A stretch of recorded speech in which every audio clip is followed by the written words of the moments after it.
Hi everyone, welcome to score plus. This is Shailendra Pandey, your physics educator.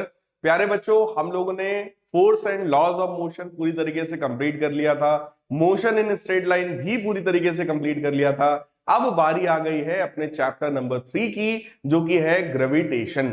तो आइए हम लोग ग्रेविटेशन चैप्टर से रिलेटेड कॉन्सेप्ट्स को समझते हैं। ग्रेविटेशन क्या होता है, ये प्रॉपर्टी क्या है, इसके पीछे लॉज कौन से हैं, वो सारी चीजों को आज हम लोग प्यारे बच्चों कवर करने वाले हैं। लेकिन उससे पहले थॉट ऑफ द डे क्या है? You don't have to be great to start, but you have to start to be great. किसी भी काम को करने से पहले प्यारे बच्चों बहुत ज्यादा परफेक्शन की जरूरत नहीं होती है। आप स्टार्ट करो। कई बार बच्चे सोचते हैं पूरा चैप्टर आ जाए, सब कुछ आ जाए, तब हम पढ़ना शुरू करेंगे। ऐसा नहीं होता भाई। आप पढ़ना शुरू करेंगे तो आपको सारी चीजें अपने आप आने लगेंगी। आप कॉन्सेप्ट को सीखना शुरू करेंगे तो आपके न्यूमेरिकल्स अपने आप बनना शुरू हो जाएंगे। तो आपको स्टार्ट करने की जरूरत है। बस आपने अगर ठान लिया कि आपको ऑल इंडिया टॉपर बनना है, तो मेरे प्यारे बच्चों आप बन सकते हैं। आप बन सकते हैं। अगर आपने ठान लिया है तो ठान लीजिए, जम के मेहनत करना शुरू करिए, ताकि आप कहीं से भी लैक ना करें, आप कहीं से भी पीछे ना रहें। अब आइए अपने चैप्टर की बात करते हैं, जिसका नाम है ग्रेविटेशन। तो प्यारे बच्चों, क्या आपने कभी सोचा है कि अगर हम लोग किसी भी ऑब्जेक्ट को ऐसे उछालते हैं तो वो वापस लौट कर हमेशा अर्थ की तरफ ही आता है? ऐसा क्यों है? तो प्यारे बच्चों, उसका आंसर है ग्रेविटेशन। पूरे यूनिवर्स में कोई भी दो ऑब्जेक्ट्स जो होते हैं वो हमेशा एक दूसरे को अट्रैक्ट करते हैं, और इसी प्रॉपर्टी को हम लोग क्या बोलते हैं? ग्रेविटेशन। अर्थ और सन को देखो तो दोनों एक दूसरे को अपनी तरफ अट्रैक्ट करते हैं। अर्थ और मून को देखो तो वो भी दोनों अपने एक दूसरे को अपनी तरफ अट्रैक्ट करते हैं। तो ये प्रॉपर्टी का नाम प्यारे बच्चों क्या होता है? Gravitation. So when a stone dropped from a height falls towards the earth, because the earth exerts a force of attraction called gravity on the stone and pulls it down। इसका मतलब, अगर मान लीजिए यहां पर ये अर्थ है और आपने अर्थ की सरफेस पर, आप यहां कहीं पर खड़े थे और आपने अर्थ की सरफेस से किसी एक स्टोन को ऊपर फेंका है, तो स्टोन ऊपर जाएगा और फिर वापस अर्थ की तरफ आ जाएगा। क्यों? क्योंकि अर्थ इसको अपनी तरफ अट्रैक्ट करती है, और अर्थ इसको अपनी तरफ अट्रैक्ट करती है by a force known as weight. तो वेट क्या होता है प्यारे बच्चों? Weight is that force, weight is that force due to which, weight is that force due to which earth attracts, due to which earth attracts any object towards its center। Weight वो force होता है जिसकी वजह से अर्थ किसी भी object को अपने सेंटर की तरफ अट्रैक्ट करती है। और किसी भी ऑब्जेक्ट का जो वेट होता है प्यारे बच्चों, वो mg के बराबर होता है, यानी कि mass of the object multiplied by acceleration due to gravity. तो जब हम लोग ऑब्जेक्ट के मास में एक्सेलरेशन ड्यू टू ग्रेविटी का मल्टीप्लाई कर देते हैं, तो यही ऑब्जेक्ट का वेट कहलाता है। और यहां पर आप देखो, ऑब्जेक्ट के ऊपर एक एक्सेलरेशन लगेगा, और वो एक्सेलरेशन होगा हमेशा अर्थ की तरफ, और उस एक्सेलरेशन की वैल्यू होती है g के बराबर। और इसी g को हम लोग बोलते हैं ग्रेविटी, यानी कि एक्सेलरेशन ड्यू टू ग्रेविटी।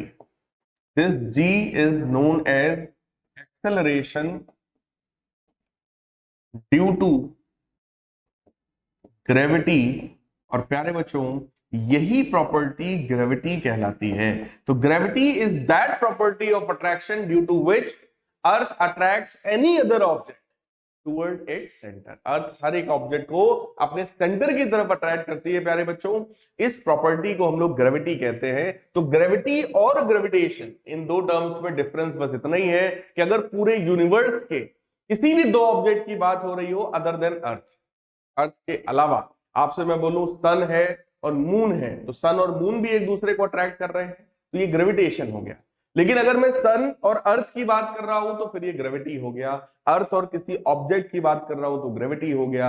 अर्थ और मून की बात कर रहा हूं तो ग्रेविटी हो गया। कहने का मतलब, दो में से अगर एक ऑब्जेक्ट अर्थ है तो इस प्रॉपर्टी का नाम प्यारे बच्चों ग्रेविटी होता है। अब आइए कुछ आगे की बात करते हैं, कुछ और कॉन्सेप्ट्स को आपको मैं समझाता हूं, इन कॉन्सेप्ट्स को जरा समझिए। इनफैक्ट अर्थ अट्रैक्ट्स और pulls all objects towards its centre. Earth हर एक ऑब्जेक्ट को अपने सेंटर की तरफ प्यारे बच्चों अट्रैक्ट करती है। The force with which earth pulls the object towards its centre is called gravitational force. जिस फोर्स से अर्थ हर एक ऑब्जेक्ट को अपने सेंटर की तरफ अट्रैक्ट करती है उसको हम लोग बोलते हैं gravitational force of the earth, और we can say it gravity. तो ग्रेविटी का मतलब वो फोर्स जो अर्थ अप्लाई करने वाला है किसी भी ऑब्जेक्ट पर, ये मैं आपको समझा चुका हूं। So the gravitational force of the earth is responsible for holding the atmosphere above the earth. अगर हम लोग के अर्थ पर, हम लोग के इस प्लैनेट पर अगर एटमॉस्फेयर है, ये एयर है, ये पार्टिकल्स है, ऑक्सीजन है, नाइट्रोजन है ना, कार्बन डाइऑक्साइड गैसेस हैं, अगर ये पूरा का पूरा एटमॉस्फेयर है तो उसके पीछे रिस्पॉन्सिबल कौन है? That responsible force is gravitational force of the earth. Earth का ग्रेविटेशनल फोर्स ही है जिसकी वजह से प्यारे बच्चों अर्थ का एटमॉस्फेयर एग्जिस्ट करता है। For the rain falling to the earth, जो रेन फॉलिंग होती है, for the flow of water in the rivers, rivers में जो पानी बह रहा होता है, it is also the gravitational force of the earth और gravity of the earth which keeps us firmly on the ground. हम लोग अगर ग्राउंड पर इजीली खड़े हो पाते हैं तो वो भी किसकी वजह से है? वो भी अर्थ की इसी प्रॉपर्टी की वजह से है। अब आइए मैं आपको यही चीज को थोड़ा सा और समझाता हूं कि अगर ये मान लीजिए हमारा अर्थ है, लेट अस कंसीडर ये हमारा अर्थ है और हम लोग तो इसी अर्थ पर रहते हैं, हम लोग अर्थ की सरफेस पर रहते हैं ना, तो अब किसी की बिल्डिंग अगर ऐसे बनी है तो मैटर ये है कि आखिर ये बिल्डिंग इस तरीके से कैसे टिकी हुई है ना। देखो यहां तो आपको बात समझ में आई होगी कि पर्सन यहां खड़ा था तो कोई दिक्कत नहीं है भाई, लेकिन अगर किसी की बिल्डिंग मान लो यहां पर है, आप लोग खुद देखना, आप लोग ग्लोब उठाना और ग्लोब पर जरा चेक करना है इंडिया कहां पर होता है। ग्लोब पर जरा आप चेक करना इंडिया कहां पर होता है, तो इंडिया कहीं ना कहीं आधे ग्लोब के नीचे आपको कुछ इस पोर्शन में यहां कहीं पर इंडिया आपको मिलेगा। तो कि हम लोग के यहाँ जितनी भी बिल्डिंग्स हैं वो सब इस तरीके की है। अब इस तरह की बिल्डिंग है तो आखिर नीचे क्यों नहीं गिर रही है ना? स्पेस में गिर जाना चाहिए बिल्डिंग्स को। हम लोग अर्थ के ऊपर कैसे ऐसे बिल्डिंग बनाते चले जाते हैं बताओ? कॉन्सेप्ट है प्यारे बच्चों, कॉन्सेप्ट है ग्रेविटेशन का। अर्थ हर एक ऑब्जेक्ट को, इस ऑब्जेक्ट को भी अर्थ अपने सेंटर की तरफ अट्रैक्ट करता है, इसको भी अपने सेंटर की तरफ अट्रैक्ट करता है, इसको भी अपने सेंटर की तरफ अट्रैक्ट करता है। इसी प्रॉपर्टी को प्यारे बच्चों हम लोग बोलते हैं ग्रेविटी। और ग्रेविटी अगर ना हो तो हम एक भी बिल्डिंग यहां अर्थ सरफेस पर प्यारे बच्चों नहीं बना पाएंगे। एक सिंगल बिल्डिंग भी हम लोग नहीं बना पाएंगे अगर ग्रेविटी की प्रॉपर्टी यहां पर एग्जिस्ट नहीं करेगी। तो आइए अगला देखते हैं। अकॉर्डिंग टू न्यूटन, न्यूटन साहब के हिसाब से every object in the universe attracts every other object with a certain force. The force with which two objects attracts each other is called gravitational force और gravity। ग्रेविटी के बारे में discovery किसने किया था? न्यूटन साहब ने। आप लोगों ने एक कहानी भी सुनी होगी कि उनके ऊपर एक, उनके वो कहीं पेड़ के नीचे बैठे थे तो उनके ऊपर एक एप्पल गिरा। जब एप्पल गिरा तो उन्होंने ये सोचा कि आखिर ये एप्पल नीचे ही क्यों गिरता है, ऊपर क्यों नहीं चला जाता, किसी और डायरेक्शन में क्यों नहीं जाता, ये हमेशा वर्टिकली नीचे ही क्यों गिरता है। देखो और कोई अगर इसी चीज को देखता, किसी और के ऊपर एप्पल गिरता तो शायद वो एप्पल सैलेड में कन्वर्ट हो जाता और लोग खा के हजम कर जाते। लोगों ने किया ही होगा। एप्पल कोई ऐसा तो है नहीं कि पहली बार किसी के सर पे गिरा होगा, उसके पहले भी बहुत से लोगों के सर पे गिरा होगा प्यारे बच्चों, लेकिन लोगों ने ऑब्जर्व नहीं किया है ना। उन्होंने देखा ये तो नॉर्मल प्रोसीजर है, ठीक है, इसमें क्या सोचना।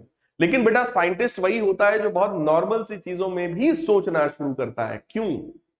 मतलब हर एक चीज में अगर आप क्यों लगाओगे, ये क्यों हो रहा है, ऐसा क्यों हो रहा है, ऐसा कैसे होता है, ये क्वेश्चन अगर आपके मन में आता है तो ही आपके अंदर साइंटिस्ट वाली कुछ चीजें हैं, है ना। तो उनके मन में ये चीज आया कि भाई ऐसा क्यों हो रहा है, तो उन्होंने देखा कि भाई पूरे यूनिवर्स में कोई भी दो ऑब्जेक्ट हमेशा एक दूसरे को अट्रैक्ट करते हैं। Any two objects of the whole universe always attract each other. ये बात न्यूटन साहब ने एक्सप्लेन किया था। The gravitational force between the two object acts even two objects are not connected by any means. मतलब ये जो ग्रेविटेशनल फोर्स है इसके लिए दो ऑब्जेक्ट को कनेक्ट होने की जरूरत प्यारे बच्चों नहीं होती है। ये नॉन कॉन्टैक्ट फोर्स है। कौन सा फोर्स है? This gravitational force is non contact force. देखो बेटा, कुछ फोर्सेस ऐसे होते हैं जिनके लिए कांटेक्ट होना जरूरी है, जैसे फ्रिक्शन का फोर्स। तो फ्रिक्शन का फोर्स बिना कांटेक्ट के नहीं लग सकता। पुश या पुल, आप किसी को खींच रहे हो, किसी को धक्का दे रहे हो, उसके लिए कांटेक्ट होना जरूरी है। लेकिन ग्रेविटेशनल फोर्स के लिए प्यारे बच्चों कांटेक्ट होना जरूरी नहीं है। तो ये नॉन कांटेक्ट फोर्सेस होते हैं। अगर अर्थ है और इधर सन है, तो आपको भी पता है अर्थ और सन में कांटेक्ट नहीं है, बहुत डिस्टेंस है, करोड़ों किलोमीटर का डिस्टेंस होता है अर्थ और सन के बीच में, लेकिन इनके बीच में वो अट्रैक्टिव फोर्स लग रहा है जिसको आप यहां पर ग्रेविटेशन फोर्स बोलते हो। If the masses of the objects are small, हाँ ये कंडीशन को समझो, अगर ऑब्जेक्ट का मास बहुत छोटा होगा, gravitational force between them will be very small which cannot be detected easily। पूरे यूनिवर्स के कोई दो ऑब्जेक्ट एक दूसरे को हमेशा अट्रैक्ट करते हैं, तो कई बार बच्चों के मन में आता है सर मेरे सामने एक बुक ये रखी है और ये एक रजिस्टर रखा है या ये एक बोतल रखी है, सर ये दोनों तो अट्रैक्ट नहीं कर रहे। तो प्यारे बच्चों इसलिए अट्रैक्ट नहीं कर पा रहे हैं क्योंकि उनका मास बहुत कम है। अट्रैक्शन अभी भी है, लेकिन अट्रैक्शन में क्योंकि मास बहुत कम है, इसलिए वो जो फोर्स बन रहा है उनके बीच का, that force is very very very small. और वो फोर्स इतना छोटा है कि वो उस रजिस्टर को, उस बुक को, उस बोतल को मूव नहीं करा पा रहा है, लेकिन फोर्स अभी भी है ना। तो ग्रेविटेशनल फोर्स अभी भी एग्जिस्ट कर रहा है। इसका मतलब अगर मासेस छोटे हैं, दो ऑब्जेक्ट्स हैं जिनके बीच का जिनका जो मास है, अगर वो मास छोटा है तो प्यारे बच्चों वहां भी ग्रेविटेशनल फोर्स है, लेकिन उस ग्रेविटेशनल फोर्स की वैल्यू बहुत बहुत छोटी होगी। इसका मतलब कहीं ना कहीं ग्रेविटेशनल फोर्स डिपेंड्स ऑन मास। एक पॉइंट आप लोग अपने कॉपी पर नोट कर सकते हो। क्या ऑब्जर्वेशन क्या बोल रहा है हमारा? Gravitational force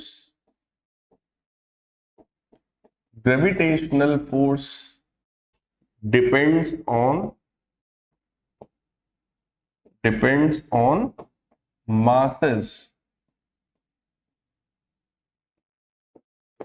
of the object।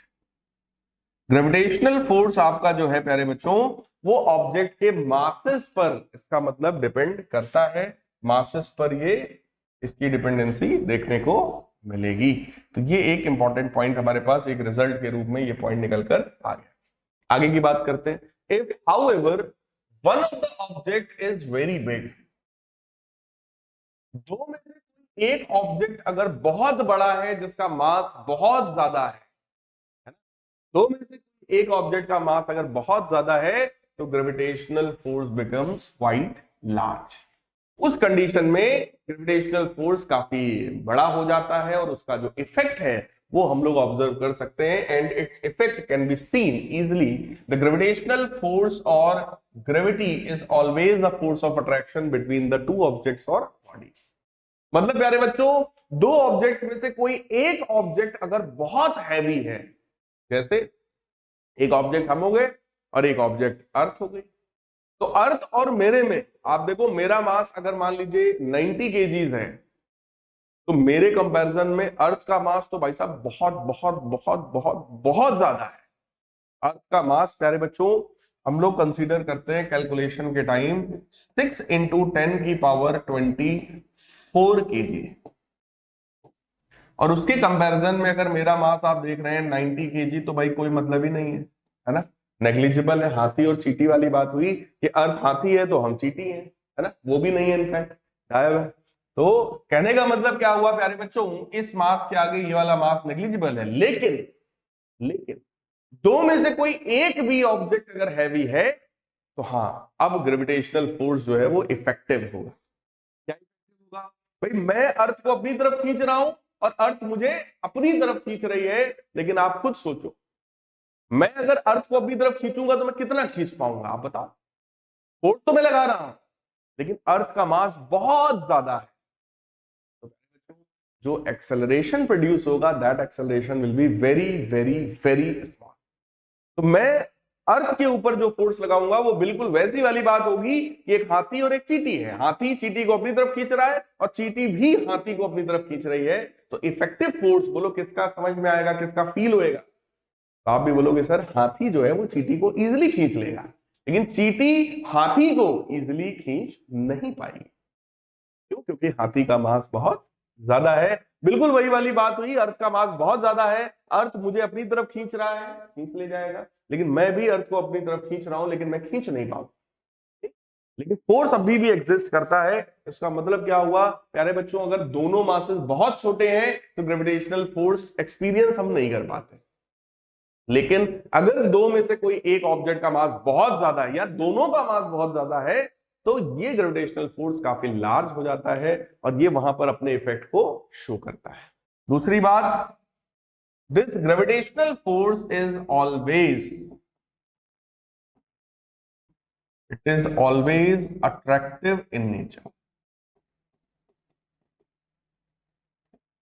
Gravitational force प्यारे बच्चों हमेशा कैसा फोर्स होता है? It is always attractive force in nature. हमेशा अट्रैक्टिव फोर्स होता है, ये कभी भी रिपल्सिव नहीं होता, कभी भी रिपल्सिव नहीं होता। मतलब अर्थ हमको हमेशा अपनी तरफ अट्रैक्ट करेगी, कभी भी हमको रिपेल नहीं करेगी प्यारे बच्चों। तो ये हमेशा ही अट्रैक्टिव फोर्स होता है। अब अगला कॉन्सेप्ट जो कि बहुत इंपॉर्टेंट है इस चैप्टर में, और वो कॉन्सेप्ट है universal law of gravitation. Universal law of gravitation was given by Newton साहब। न्यूटन साहब ने ये लॉ दिया था, वही जब एप्पल उनके सर पे गिरा था तो उन्होंने ये पूरी की पूरी डिस्कवरी कर डाली, है ना। उन्होंने लॉ दिया यूनिवर्सल लॉ ऑफ ग्रेविटेशन। और प्यारे बच्चों यूनिवर्सल लॉ ऑफ ग्रेविटेशन कहता है पूरे यूनिवर्स के कोई भी दो ऑब्जेक्ट्स हमेशा एक दूसरे को अट्रैक्ट करते हैं और उनके बीच का जो अट्रैक्टिव फोर्स होता है, समझिएगा, मैं बना के दिखा रहा हूं भाई।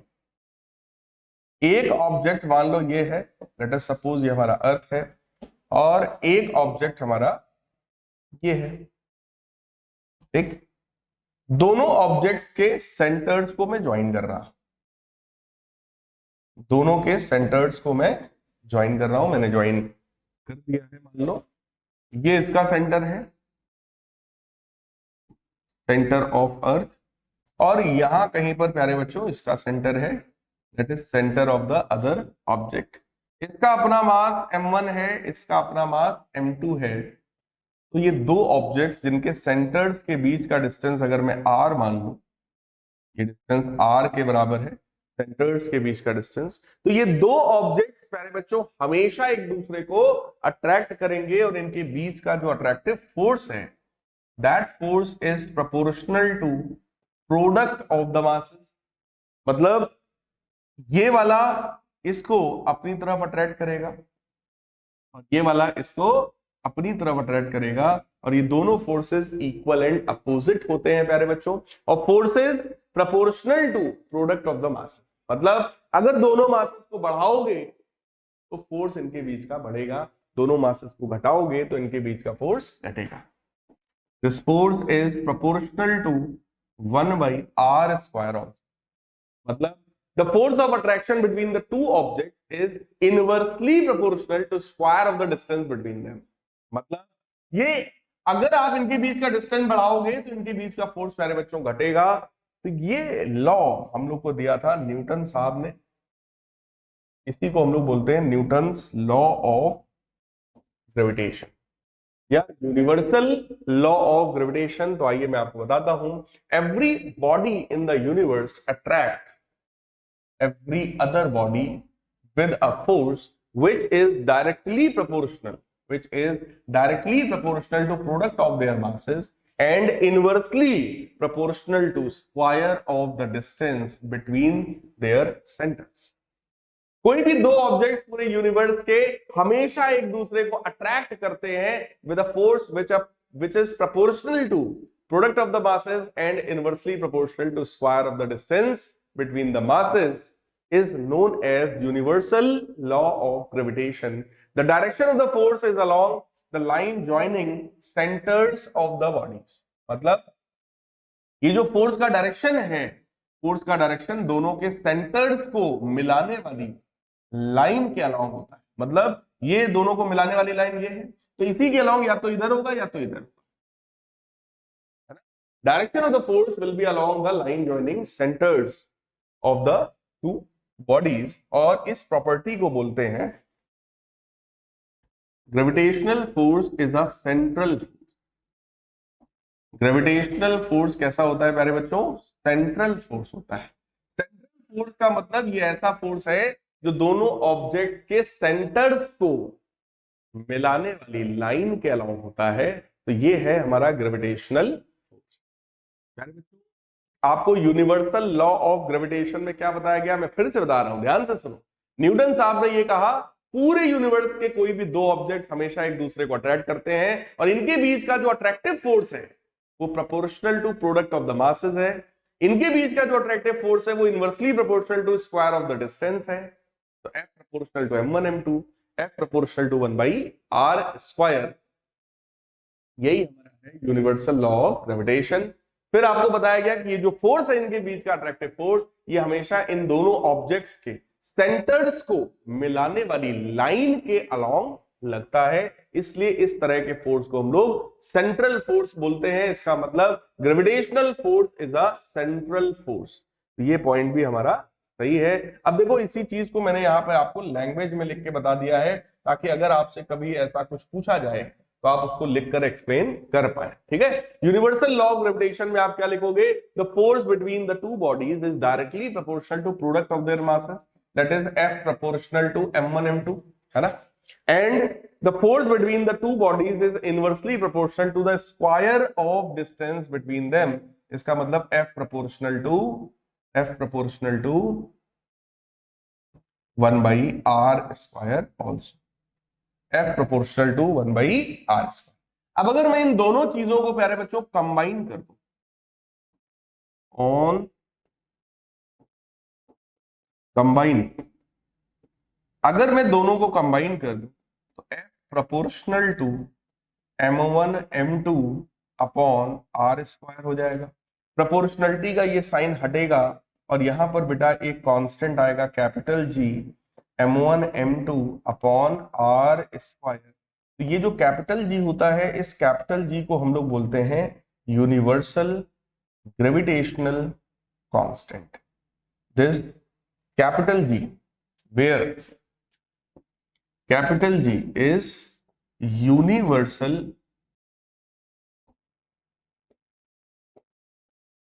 Gravitational constant. देखो प्रोपोर्शनलिटी का कांस्टेंट तो है ही है, force proportional to m1 m2/r square तो था ही, प्रोपोर्शनलिटी हटा एक कांस्टेंट आया, वो कांस्टेंट होता है प्यारे बच्चों कैपिटल G, और इस कैपिटल G को बोलते हैं हम लोग यूनिवर्सल ग्रेविटेशनल कांस्टेंट, जो कि पूरे यूनिवर्स में की वैल्यू कांस्टेंट होती है। मतलब पूरे यूनिवर्स में इसकी वैल्यू कभी भी चेंज नहीं होगी, चाहे जिस भी प्लैनेट पर, जिस भी स्टार पर आप हो, इसकी वैल्यू फिक्स होती है। कितनी होती है? 6.67 into 10 to the power -11, 6.67 into 10 to the power -11। Unit की अगर मैं बात करूं तो देखो कैपिटल G यहां से क्या लिखोगे आप? FR square upon m1 m2। तो F मतलब न्यूटन, R स्क्वायर मतलब मीटर स्क्वायर, और m1 m2 मतलब kg स्क्वायर। तो प्यारे बच्चों कैपिटल G जो है, जिसको आप यूनिवर्सल ग्रेविटेशनल कांस्टेंट बोलते हो, उसका वैल्यू है 6.67 इंटू 10 की पावर -11 न्यूटन मीटर स्क्वायर पर केजी स्क्वायर। क्लियर है प्यारे बच्चों? आ जाइए आगे बढ़ते हैं हम लोग। फिलहाल आया units of the gravitational constant capital G। तो जरा ध्यान से फार्मूले को ऑब्जर्व करो आप। फॉर्मूला था F is equal to capital G m1 m2 upon r square. तो यहां से मैं कैपिटल G को लिख सकता हूं F r square upon m1 m2, F r upon m1 m2। तो यूनिट्स की अगर मैं बात करूं तो फोर्स का यूनिट प्यारे बच्चों क्या होगा? न्यूटन। डिस्टेंस का स्क्वायर मतलब मीटर का स्क्वायर, फिर नीचे m1 m2 मतलब किलोग्राम्स का स्क्वायर। तो इसका यूनिट क्या हो गया? न्यूटन मीटर स्क्वायर पर केजी स्क्वायर। तो देखो उसी को लिखा है न्यूटन मीटर स्क्वायर पर केजी स्क्वायर, या न्यूटन मीटर स्क्वायर केजी की पावर -2। सेम चीज को देखो, ये इसका SI यूनिट है। ये कौन सा यूनिट है प्यारे बच्चों? ये SI यूनिट है। अगर इसी का हम लोग CGS यूनिट निकालें, CGS सिस्टम में अगर मैं इसी का यूनिट निकालूं तो क्या होगा? फोर्स को हम लोग लिखेंगे डाइन में, फोर्स को हम लोग लिखेंगे डाइन में, डिस्टेंस स्क्वायर में हो जाएगा प्यारे बच्चों centimetre square divide m1 m2, मास को क्योंकि ग्राम्स में लिया जाता है तो वो बन जाएगा ग्राम स्क्वायर। इसका मतलब डाइन सेंटीमीटर स्क्वायर पर ग्राम स्क्वायर। और एसआई यूनिट क्या है? न्यूटन मीटर स्क्वायर पर केजी स्क्वायर। तो इस तरीके से प्यारे बच्चों हम लोग इसको रिप्रेजेंट कर सकते हैं, इसके यूनिट्स को हम लोग लिख सकते हैं।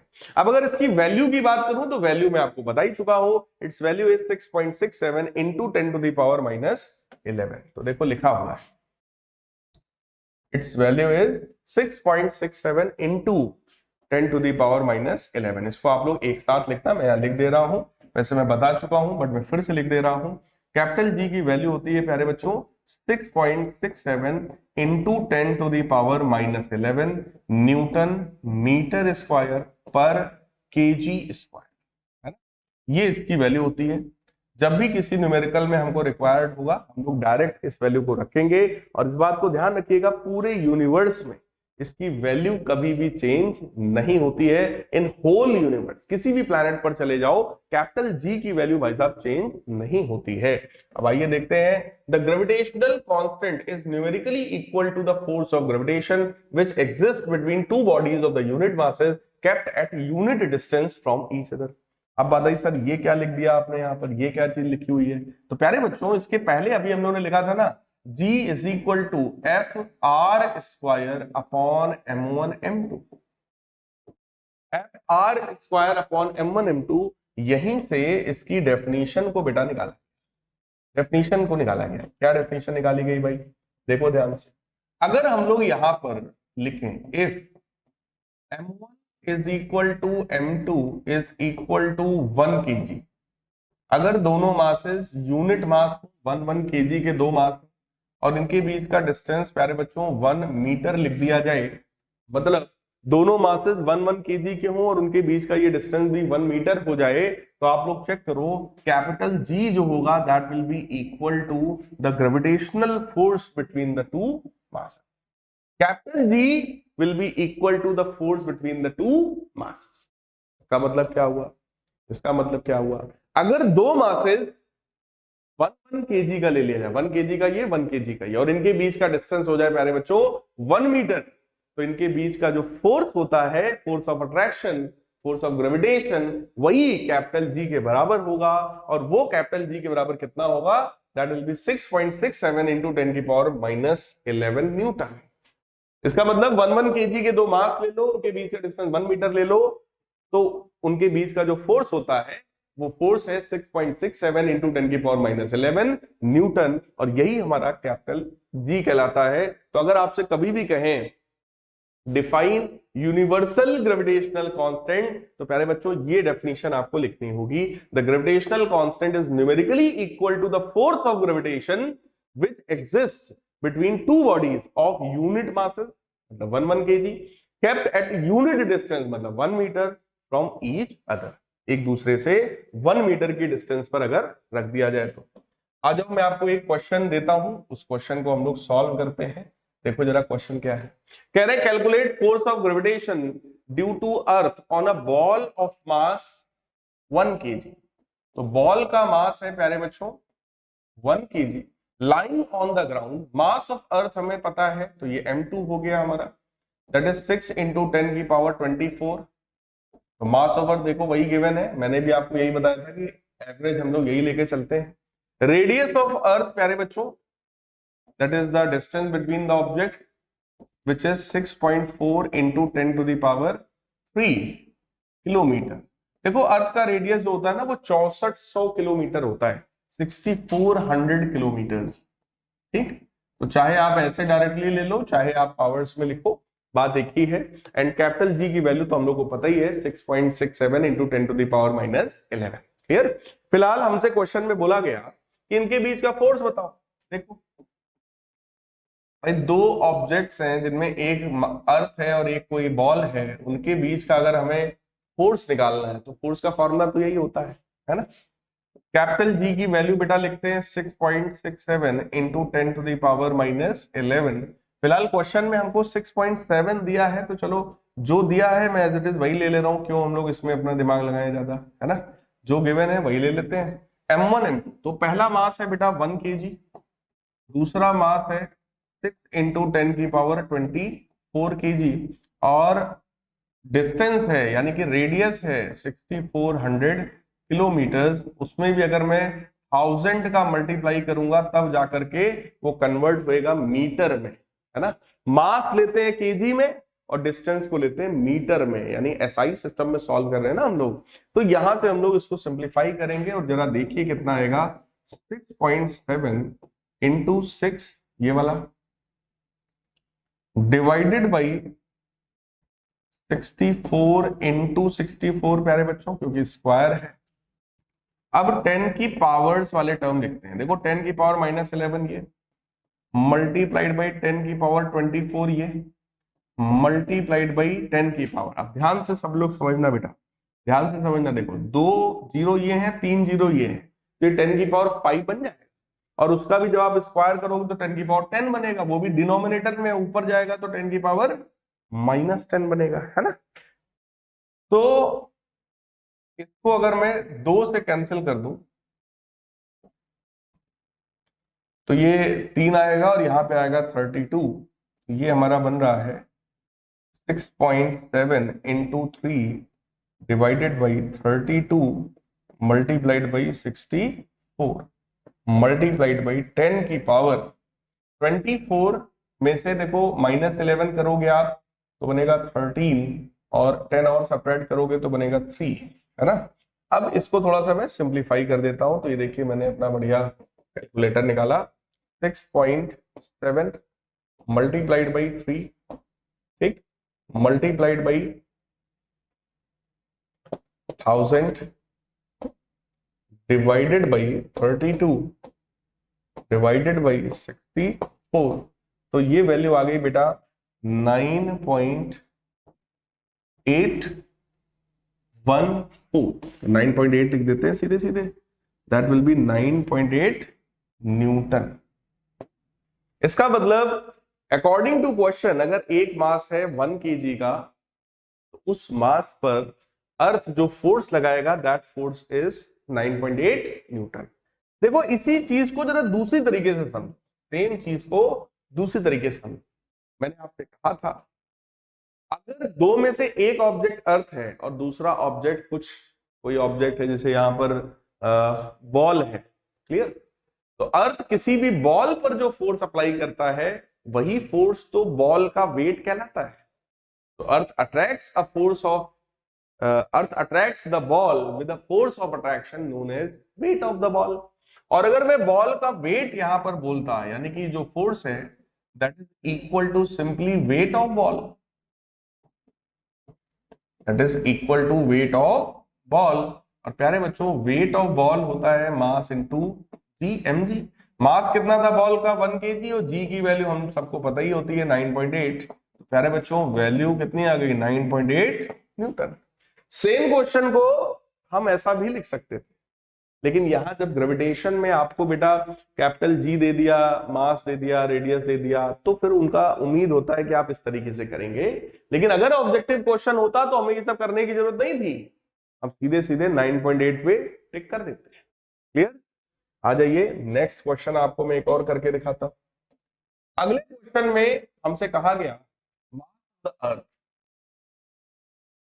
तो मास ऑफ अर्थ है 6 into 10 to the power 24 kg, and that of the moon, so mass of moon is 7.4 into 10 to the power 22 kg.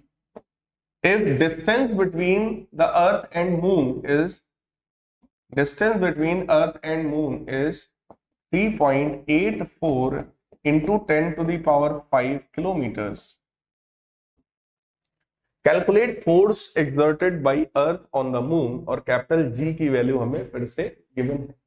आ जाइए प्यारे बच्चों फिर से फोर्स निकालते हैं, जरा देखो क्या आएगा। Force is equal to capital G mass of earth mass of moon divided by distance का होल स्क्वायर।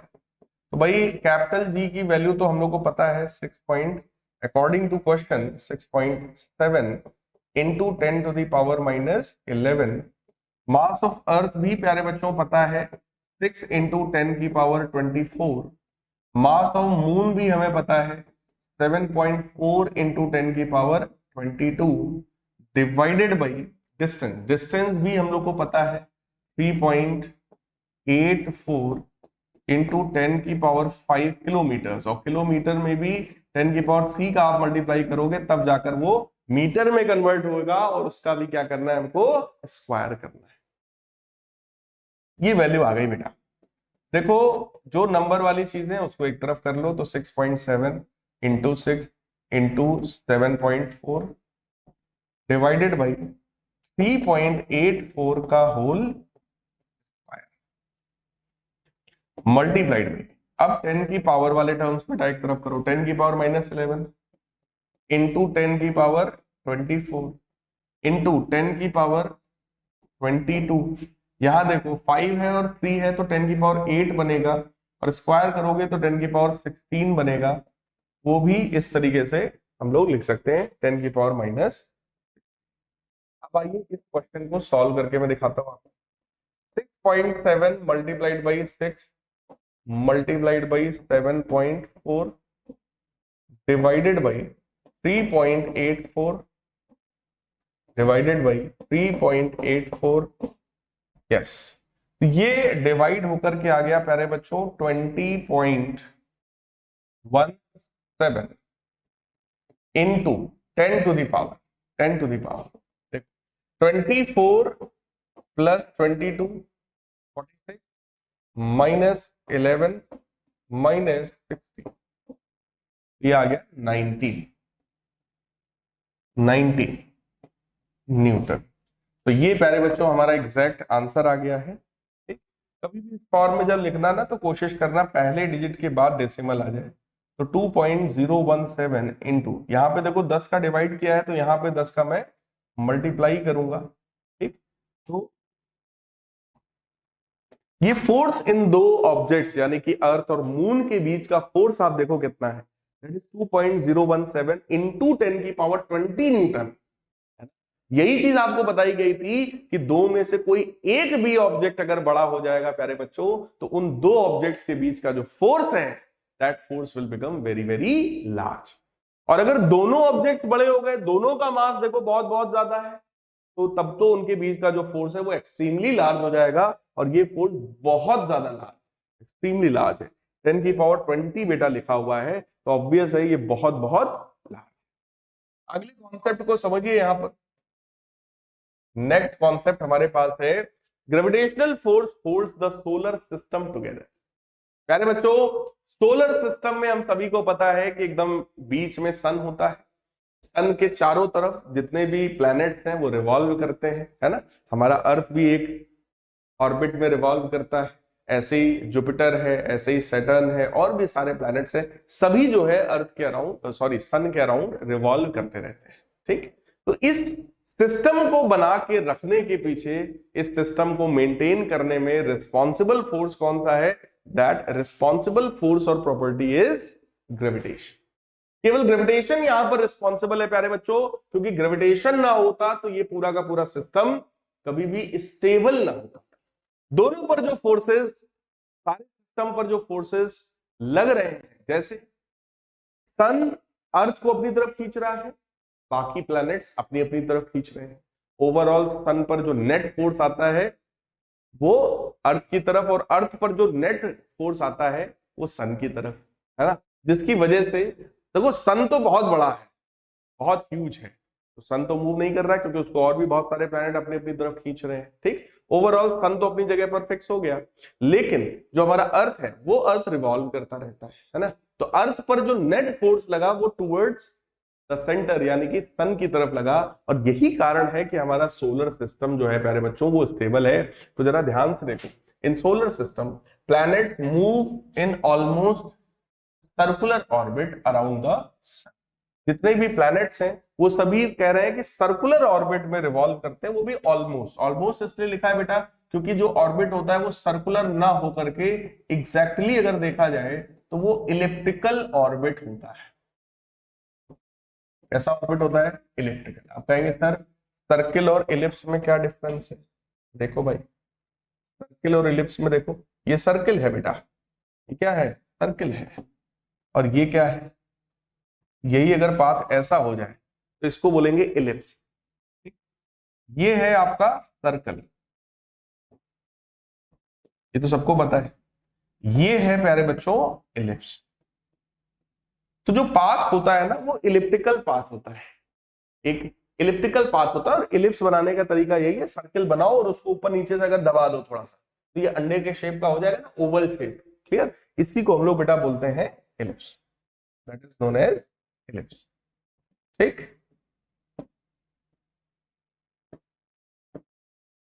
चलिए आगे की बात करते हैं हम लोग। नेक्स्ट कॉन्सेप्ट की बात करते हैं, क्या है, in solar system planet move in almost circular orbit around the sun and satellites move in circular orbit around the planets. Planets sun के अराउंड रिवॉल्व करते हैं और जो सैटेलाइट्स होते हैं वो प्लैनेट्स के अराउंड रिवॉल्व करते हैं। जैसे हमारे अर्थ का नेचुरल सैटेलाइट कौन है, मून, अर्थ के चारों तरफ मून रिवॉल्व करता है। ऐसे ही आर्टिफिशियल भी कई सैटेलाइट्स है ना, कई कंट्रीज ने सैटेलाइट्स लॉन्च कर रखे हैं जिससे वो वेदर की फोरकास्टिंग करते हैं, इंटरनेट आपको प्रोवाइड करते हैं। जितना भी इस तरीके का डिवाइसेस हैं जो इंटरनेट से रिलेटेड है वो सब कहीं ना कहीं सैटेलाइट के यूज से ही चलती हैं, उसी से हम लोग डेटा ऑब्टेन करते हैं। A force called centripetal force is needed to make object move in circular orbit. प्यारे बच्चों, इस तरीके के सर्कुलर पाथ में अगर हमें किसी भी ऑब्जेक्ट को बना के रखना है तो मैं आपको पढ़ा चुका हूं कि एक force towards the centre of path होना चाहिए, पाथ के सेंटर की तरफ एक फोर्स होना चाहिए और उस फोर्स का नाम क्या होता है, centripetal force. So a centripetal force is needed to make an object move in circular path. In case of planets moving around the sun, the centripetal force, अगर उस सेंट्रीपिटल फोर्स की मैं बात करूं तो that centripetal force is provided by the gravitational force of the, मतलब क्या है समझो, मतलब क्या है, अगर हम लोग बात करें यहां सेंटर पर प्यारे बच्चों सन है, सेंटर पर क्या है, सन। ये मान लो किसी ऑर्बिट में हमारा अर्थ है, ये रिवॉल्व कर रहा है सन के अराउंड। क्लियर, ये मान लीजिए अर्थ की वेलोसिटी है और अर्थ इस तरीके से इस ऑर्बिट में रिवॉल्व कर रहा है। अगर अर्थ सर्कुलर ऑर्बिट में रिवॉल्व कर रहा है बेटा तो एक force towards the centre of the path चाहिए और इस फोर्स को हम लोग बोलते हैं सेंट्रीपिटल फोर्स। क्या बोलते हैं, सेंट्रीपिटल फोर्स। और सेंट्रीपिटल फोर्स हमेशा towards the centre of the path होता है। इसको FC से आप डिनोट कर सकते हो। आप लोग पढ़ भी चुके हो प्रीवियस चैप्टर में कि सेंट्रीपिटल फोर्स की वैल्यू क्या होती है, दैट इज mv²/r। लेकिन प्यारे बच्चों, प्यारे बच्चों, एक एक कॉन्सेप्ट मैं आपको बता रहा हूं और इसको एकदम गांठ बांध लीजिए, दिमाग में सेट कर लीजिए। सेंट्रीपिटल फोर्स, लिख लीजिएगा इसको, सेंट्रीपिटल फोर्स कभी भी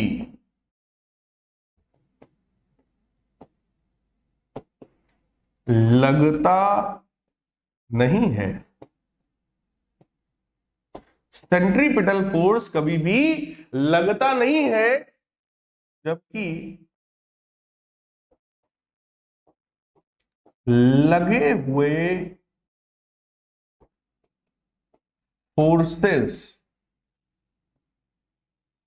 में से ही कोई सेंटर की तरफ होता है।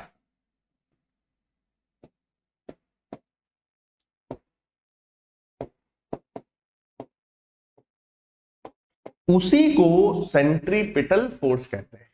प्यारे बच्चों, सेंट्रीपिटल फोर्स खुद कभी नहीं लगाते हम लोग कि भाई ये अर्थ है, ये सन है, तो लाओ जरा अंदर की तरफ सेंट्रीपिटल फोर्स लगा दे। नहीं, सिस्टम में कोई एक फोर्स ऐसा होगा, 100% होगा।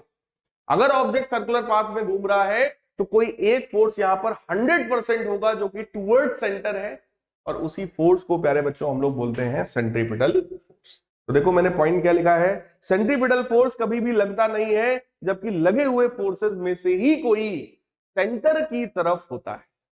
और यहां पर ऑलरेडी लगा हुआ फोर्स कौन सा था टुवर्ड सेंटर, बताओ, ये अर्थ है, ये सन है, तो ऑलरेडी लगा हुआ फोर्स कौन था, that force was force of gravitation, that was capital G, mass of earth, mass of sun divided by distance का स्क्वायर। यही जो फोर्स है प्यारे बच्चों, यही हमारा सेंट्रीपिटल फोर्स है, यही सेंट्रीपिटल फोर्स है।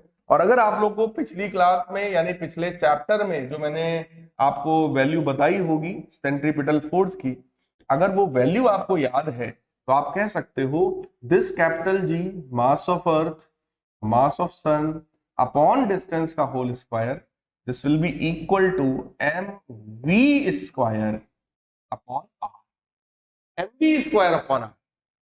सेंट्रीपिटल फोर्स की वैल्यू होती है प्यारे बच्चों mv स्क्वायर अपॉन आर, जिसमें m क्या है, घूमने वाले ऑब्जेक्ट का मास, यानी कि m यहां पर मास किसका है भाई साहब, m किसका मास है, अर्थ का मास, क्योंकि रिवॉल्व कौन कर रहा है, अर्थ का मास, v स्क्वायर मतलब अर्थ की स्पीड का स्क्वायर डिवाइडेड बाय ये रेडियस। तो ये एक एक्सप्रेशन, ये एक फॉर्मूला हमारे पास आएगा, और इस फॉर्मूले से आप कुछ रिजल्ट भी निकाल सकते हो। ठीक, अगर आप इसको एनालाइज कर रहे हो तो आप रिजल्ट भी निकाल सकते हो। क्या, अर्थ के मास देखो कैंसिल हो गया, ये रेडियस भी एक कैंसिल हो गया, यहां से आपको अर्थ का स्पीड मिल जाएगा कि अर्थ कितनी स्पीड से रिवॉल्व कर रहा है। तो अगर आपका मन है तो आप यहां से अर्थ की स्पीड भी निकाल सकते हो, v is equal to under root, v is equal to, भाई स्क्वायर है ना तो उधर जाएगा under root, under root capital G mass of sun upon R, यानी कि distance between the sun and. तो अगर ये कॉन्सेप्ट आपको अच्छे से समझ में आया है प्यारे बच्चों, तो आप समझ गए होंगे कि ग्रेविटेशनल फोर्स ही है जो यहां पर सेंट्रीपिटल फोर्स है, और वो सेंट्रीपिटल फोर्स ही होता है जो किसी भी ऑब्जेक्ट को सर्कुलर पाथ में रिवॉल्व कराता है, सर्कुलर पाथ में घुमाता है। तो आप इस तरीके से अर्थ की क्या स्पीड है जब वो सन के अराउंड घूमता है, तो वो भी आप लोग निकाल सकते हो प्यारे बच्चों। और ये आपका एक छोटा सा होमवर्क है, कैपिटल जी की वैल्यू आपको पता है, मास ऑफ सन गूगल कर लेना, गूगल पे लिखना, टाइप करना मास ऑफ सन, आपको लिख के आ जाएगा केजीज में, वो मास ऑफ सन ले लेना। और ये डिस्टेंस भी आप टाइप करना कि distance between sun and earth, तो डिस्टेंस आ जाएगा, वो डिस्टेंस को यहां पे रखना, सॉल्व करना और अंडर रूट निकालना, और कमेंट करके सब लोग बताना कि आखिर अर्थ की स्पीड अराउंड द सन कितनी है प्यारे बच्चों। मिलते हैं अपने नेक्स्ट लेक्चर में, तब तक के लिए गुड बाय, टेक केयर।